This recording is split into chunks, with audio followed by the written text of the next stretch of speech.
Hey everybody, welcome back to Just in Japan.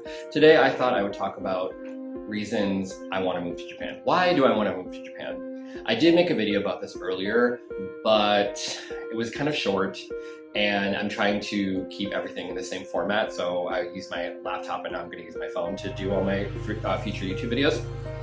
So why do I want to move to Japan? So it kind of was introduced to Japanese culture back in grade school actually.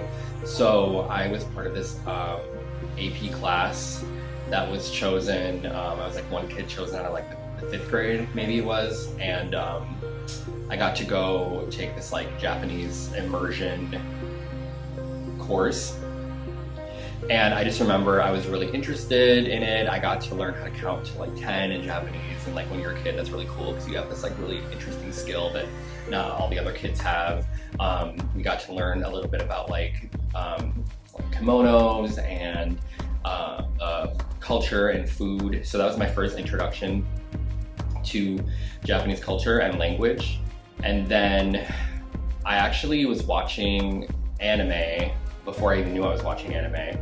My parents were really religious, so when I was growing up, I wasn't allowed to watch anything with like magic or violence in it, so we watched this show called Superbook. And it turns out that this show, Superbook, was cartoon, and it was dubbed from this like Japanese anime.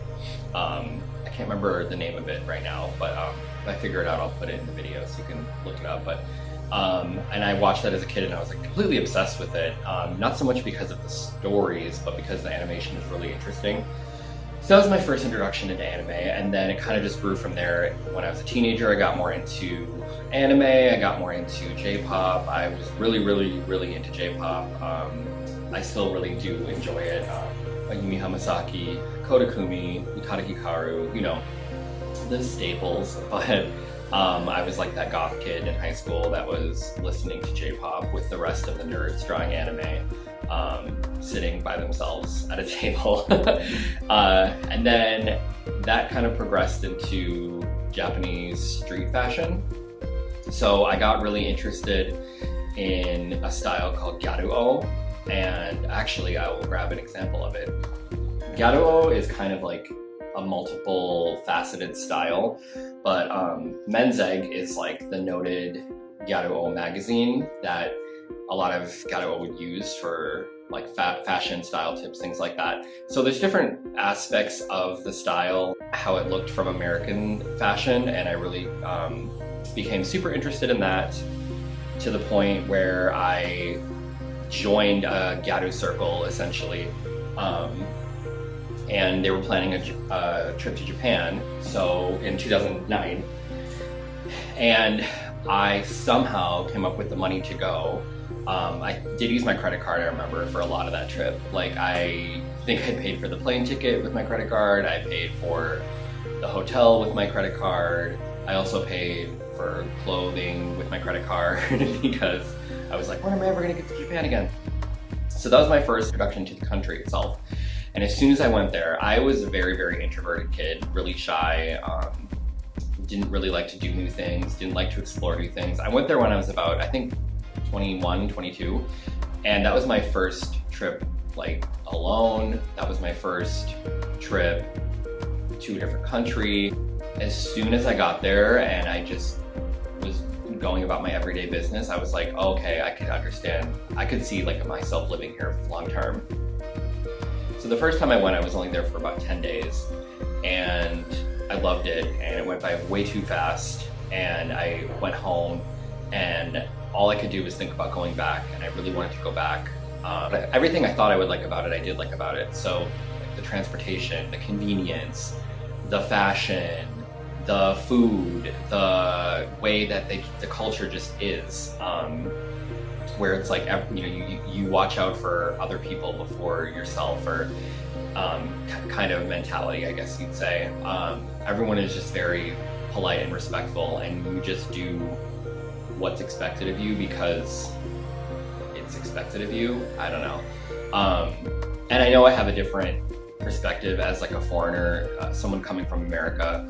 moving there. It's not going to be the same for me if I was like a native Japanese person. Obviously, it's going to be a skewed perspective from an outsider, but I just really enjoyed all those aspects of the culture.